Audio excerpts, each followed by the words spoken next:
I will crack on then. So, hi everyone. Like as you already know, my name is Will, and um, this talk's going to be a bit of I think as May said, like a bit of a sort of behind the scenes of like how video games are actually made. A few specifics related to us as Longdue, like we're an indie video game studio, and for those of you who don't know what an indie video game studio is, I'll explain more and the differences between studios a bit later on. Um, but also, I think as May said, like we're busy building our very first game here at Longdew. We launched the studio started last October, so it's just over a year old. So we're busy building our first game, and yeah, certainly keeping ourselves kind of very busy with that. And yeah, I guess in this talk, I'll kind of talk about a little bit also about sort of careers and how you can potentially sort of like get into the space as well, into the video game space. Some things to sort of like think about, some routes, some of the challenges that people face, but also the fact that it's not there's not one definitive career path that you can follow like in other industries. So yeah, so let me kind of crack on. So as I say, probably a little bit about me to kind of like helps put some of this into context and how I came about Longdew. Um, but before I started sort of Longdew, I was working at a company, or I still am working at a company called Hyperion Dev. And that's how I started working with Riaz Muller. And Riaz Muller started Hyperion Dev roughly about 13 years ago. And Hyperion Dev is a South African company, but they provide tech-related boot camps. So they can help people in early careers or career changes. It could be me. I want to get into coding, for example. Other than going to university, I could go and do a boot camp that's like 4 to 6 months, and they'll help me find work at the end of that boot camp as well. But yeah, very, very kind of intense learning over a short period of time.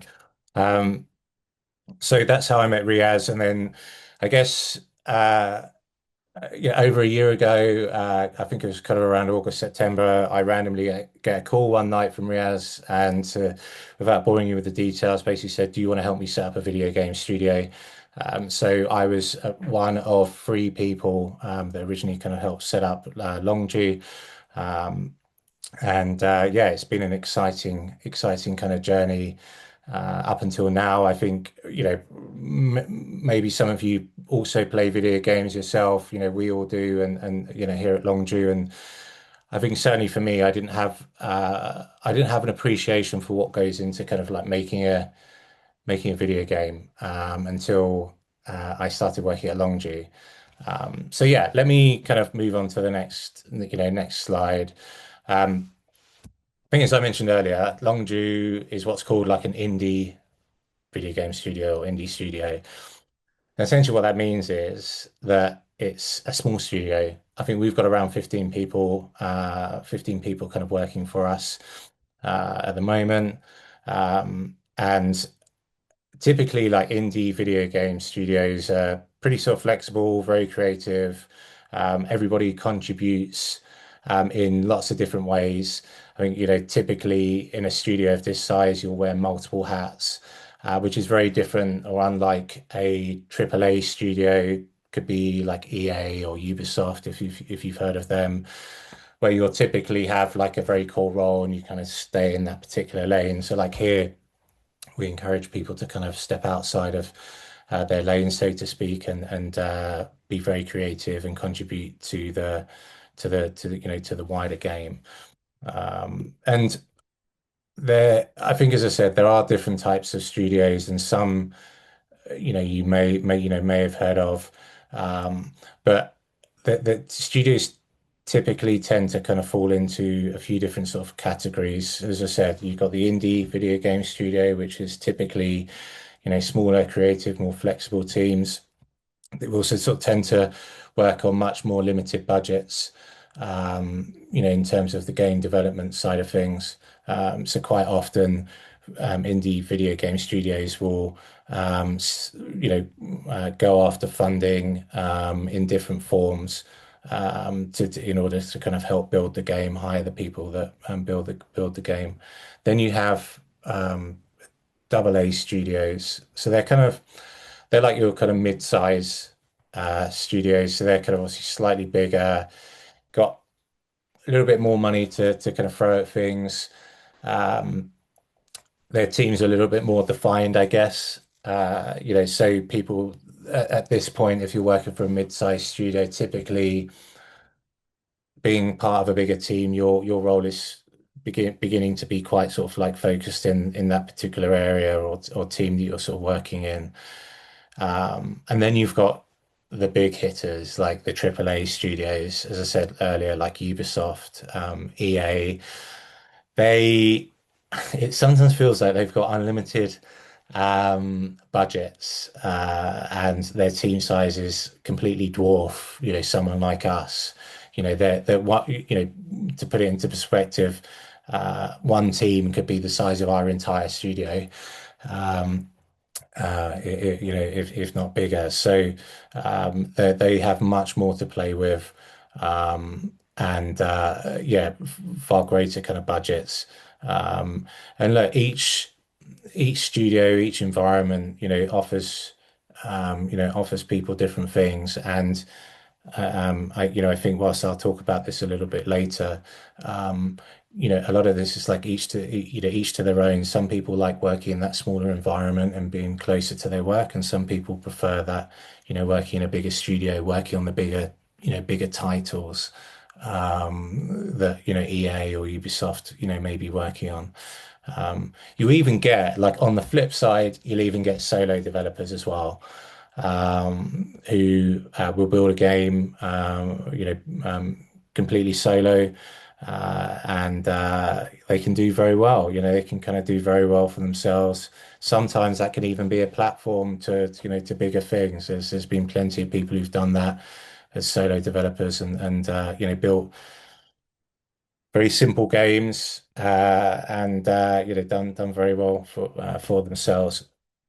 Um, so kind of a little bit more kind of like on like our studio, and this is not just this is not just kind of like focused on indie studios, but I guess considering I'm talking about us, we're spread out. Like we're spread across, like our team is spread across the UK, South Africa, Estonia, Norway, the Netherlands, US as well.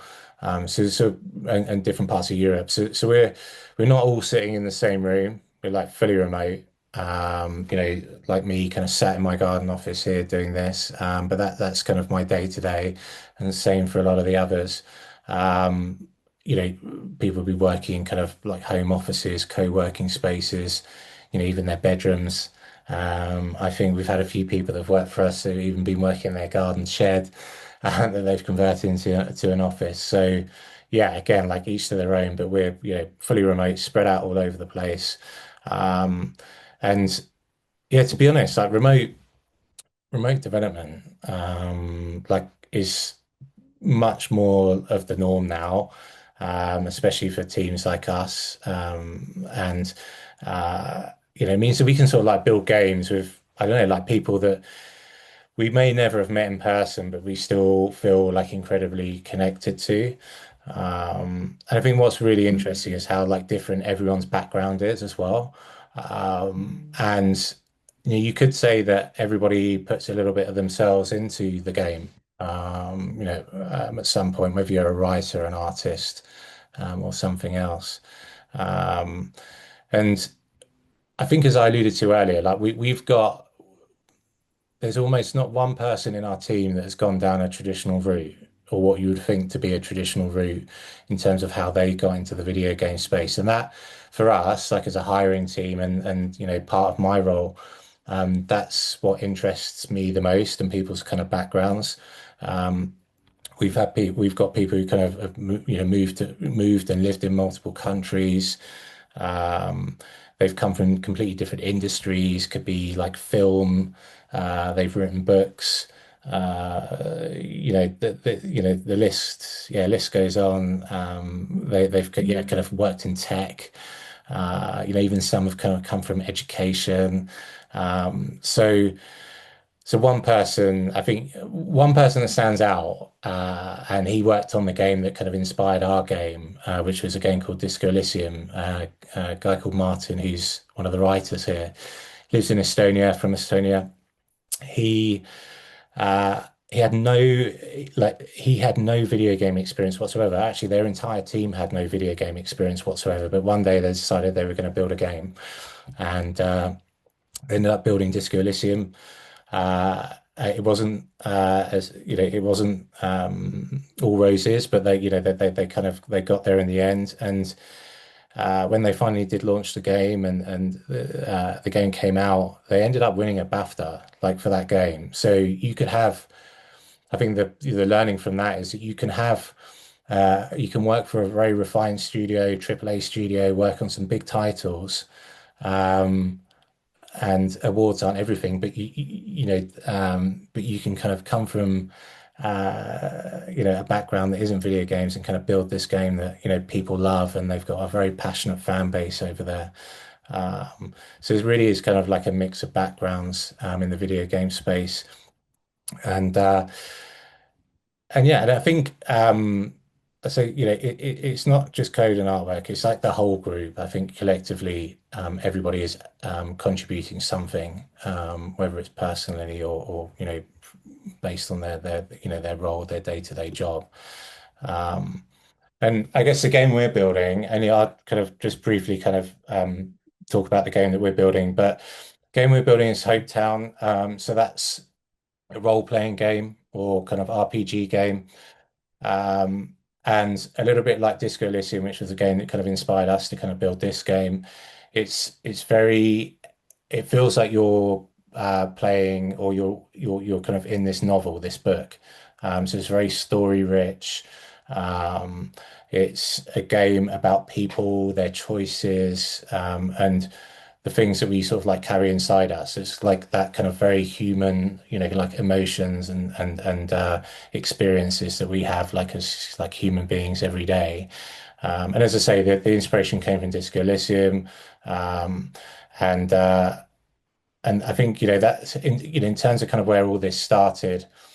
And I will talk a little bit more about kind of like how games are built in a simple format. But uh, this just was born out of a conversation with, a very small team of us, just kind of brainstorming ideas. Again, being inspired by Disco Elysium, borrowing bits that kind of they did very well, and baking, trying to bake that into our game. And Yeah, in this game, you kind of play a journalist that's kind of turned up in this kind of post-apocalyptic small English mining town. Looks pretty calm on the surface, but then underneath you've got kind of like secret struggles, disagreements, people trying to hold their lives together. And like your job as this kind of journalist is to kind of talk to people, kind of understand them, make choices, uncover what's really going on. So almost kind of like this journalist slash detective type character. And there's no right path. The idea is that you kind of you're encouraged to make mistakes, like as we do as human beings, and that the game reacts to that and adjusts your experience. So yeah, that's kind of what we're building. We're kind of where are we now? We built this kind of what's called like a vertical slice. It's kind of like a part of the game that's playable, and we can kind of build on top of it, and something to show people, like whether that's investors or people who are kind of interested. Um, so typically, so like how a game is made, I think I think it helps to kind of like understand how the game's made, because that also plays into the bit next, after this, which is kind of like the people that are involved in it. Um, so I'll give you a very simple version. Like you can see like on the screen now, like the different stages.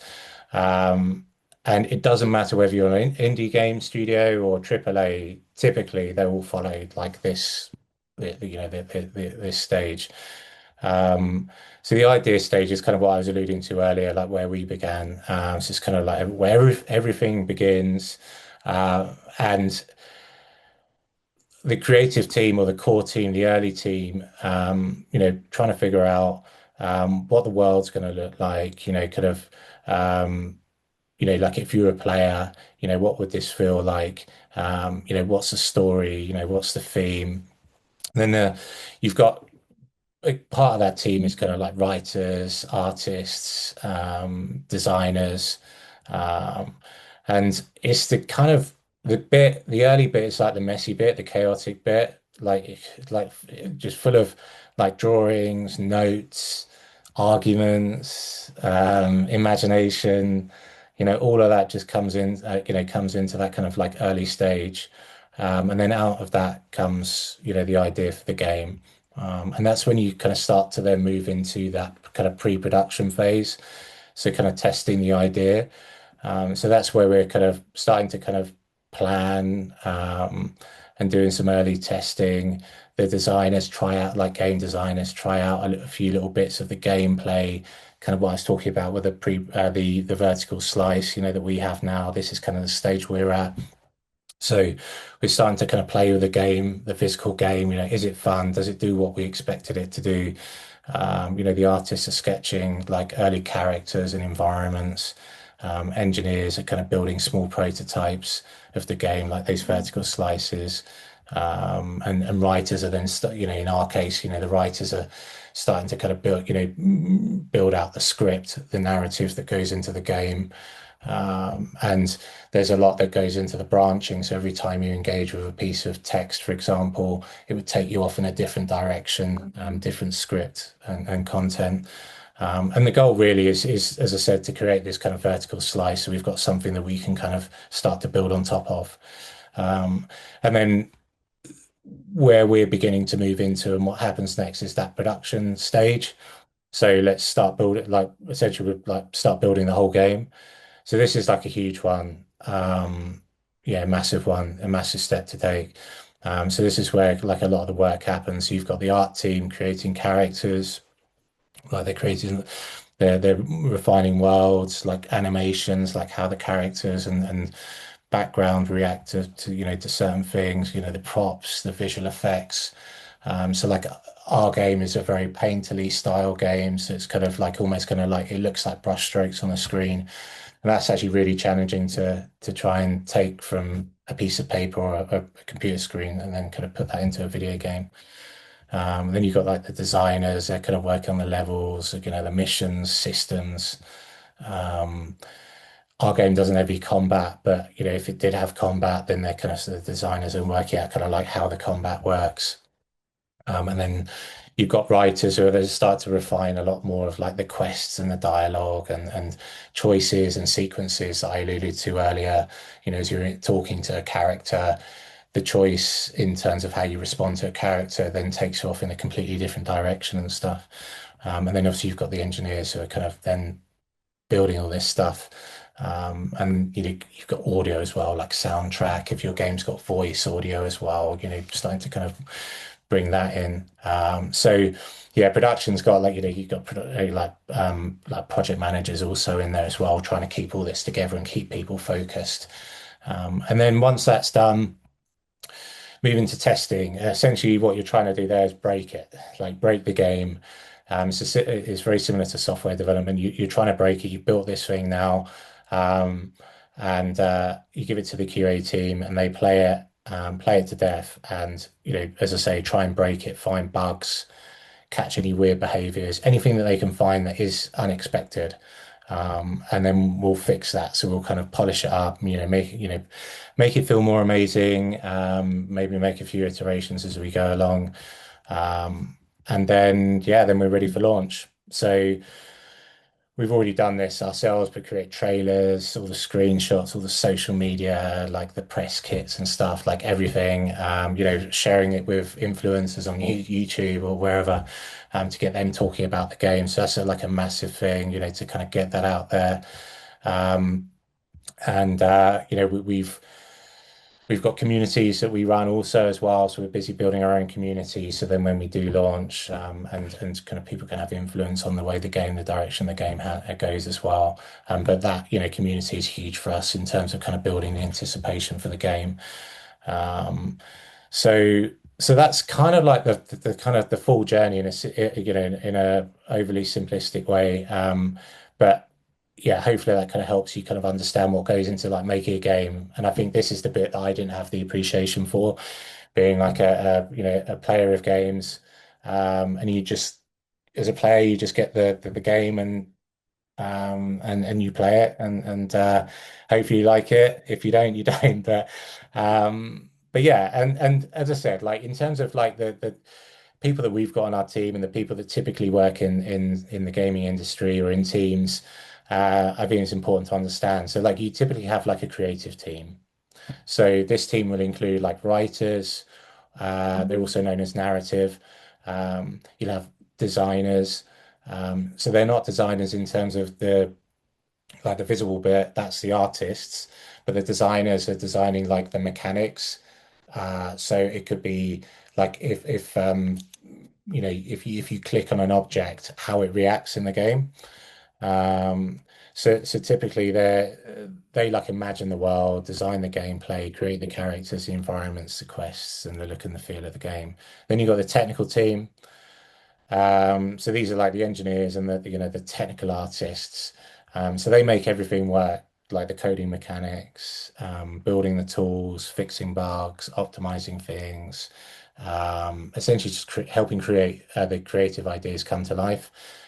You got the narrative team, which is kind of like part of the creative team, but they're focused primarily on they're like the writers, the narrative team. They're like focused on kind of like the story, the dialogue character like arcs are kind of like the you know kind of like how things play out, um like emotional moments I guess like in our game.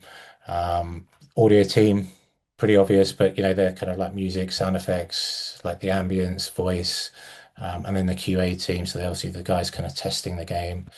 And actually, like QA is and I'll talk about this a little bit more in a bit, but like QA is actually kind of one of the yeah, kind of one of the parts that you know one of the routes that a lot of people take to kind of get into the gaming space.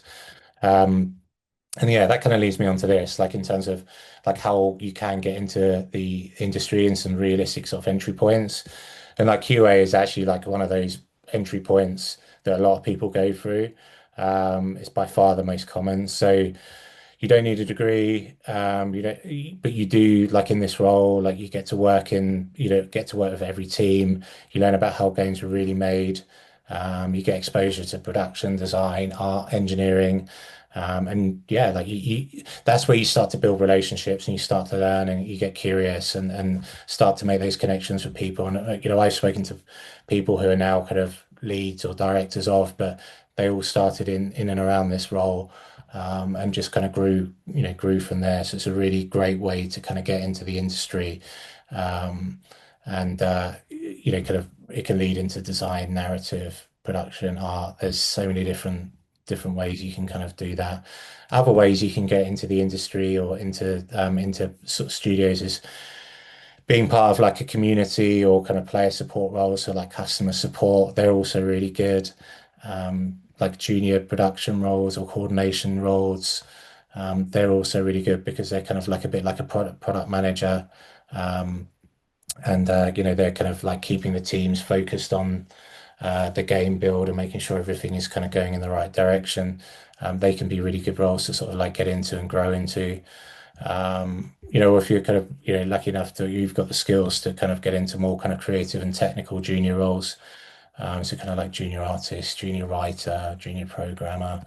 Um, but I think the biggest thing, I think for a lot of the people, the common theme is that, you know, not everybody starts doing their dream job. But I think everyone that I've spoken to, they attribute their success to just pure curiosity and effort. And I think that that certainly gets rewarded, you know, in the studio.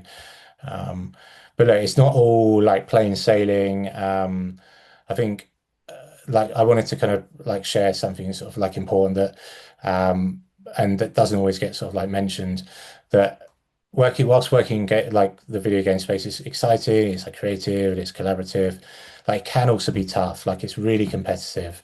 Um, but that's not like a bad thing. I think there's a lot of people who want to sort of like work in video games, but that doesn't mean that there isn't like space for you. Like it just means that you'll stand out by showing like your initiative, or kind of rather than waiting for permission. Like there's a lot of things that you can do, which I'll share in a sec, that can help you get in front of people. And you know, I think, a lot of people just don't take those steps. And I think it's, you want to be someone who's kind of like, even if it's a small steps, that goes a long way. Um, and you won't get everything right the first time around. Like people make mistakes. Even some of our most experienced team members still make mistakes now, and it's fine. Um, and there is absolutely nothing wrong with that. And I think, kind of obvious, but you learn from your mistakes. And that is definitely encouraged within our environment. And you won't know what role like you want to do necessarily at the beginning. And even inside Longdue, we've got, as I said earlier, we've got people who began in art and then shifted into writing, or they started in QA and then moved into design. Some people join the industry and only discover their real passion sort of later on. It takes time as well. Like as I said earlier, you're not always going to get your dream job. Like you've got to start somewhere and be open-minded to that. I think that's really important, that be open-minded to that and see any experience as a valuable experience you're going to learn from. And I think persistent matters as well. Putting yourself out there, and I think whilst it is tough, I've certainly experienced this, that it can be hugely rewarding and fulfilling, like creatively. And yeah, like, it's such a fun space to be in, and really interesting people in this space.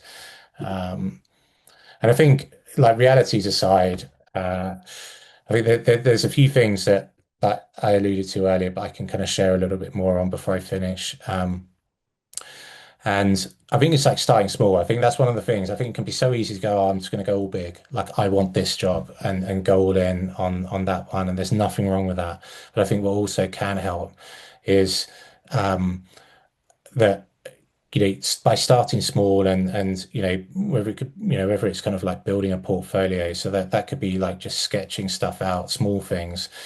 I don't know, like building a tiny level in like Roblox or something, or like Fortnite creative, a short story or dialogue scene, or a 10-second animation, or a sound effect that you've designed, or um, or like it could be like a pixel art character, or like a mood board or something. Just starting to kind of like do like small things that kind of build your portfolio. That if you are reaching out to people and say, "Hey, check this out. Like this is stuff that I've worked on, and give me feedback." Um, and as I said, like sharing your work as well. So like we've got so many platforms available to us, whether that's kind of like TikTok, Instagram. ArtStation is an industry specific one for like artists. You've got GitHub if you're into coding and tech. Itch.io, I think, is like great for sharing like small games and experiments. You've got Discord, Reddit. There's so many places that you can go to start connecting with people. LinkedIn, I guess, is another obvious one. And I think as well, like, I did this in a separate industry, but I had some companies that I really wanted to work for back in the day, and I would just go and reach out to people that worked at those companies doing the role that I wanted to do. It's similar in the gaming industry. You may be a fan of a studio or a particular game. LinkedIn's amazing for this. You can go and find those people and reach out to them, and just say, hey, like I like love the game. By the way, I'm looking to get into the industry. Here's some of my work. What do you think? And you'll be surprised at how open and helpful like people are, because they've been there, they've done it. Like they've been in your shoes, they've done it. So don't be scared to kind of like reach out to people, and say how hi, and yeah, and start speaking to them. There's other stuff as well that you can do, like game jams. I know there's a few platforms, and I think there's a few event organizers that organize game jams, and you can Google this, and you'll find them either in your local area or kind of like online, and they're fantastic because, yeah, a lot of people get picked up from those game jams as well. Um, so like, it might be like making a tiny game in a short amount of time, either solo or kind of teaming up with people. But yeah, it's, there's some amazing stuff there. But I think, my message would be, out of all of this is don't wait until you feel ready. I think like your first role won't be like your dream role, and that I think you should feel that's like completely fine. And I think, having spoken to people that have been in this industry for years, I think they would agree, you've got to start somewhere. And what matters is getting the job. Like, what matters is that it gets you like the job inside the world of game development, the space that you want to be in, whether that's like QA, community, or junior production, or customer support.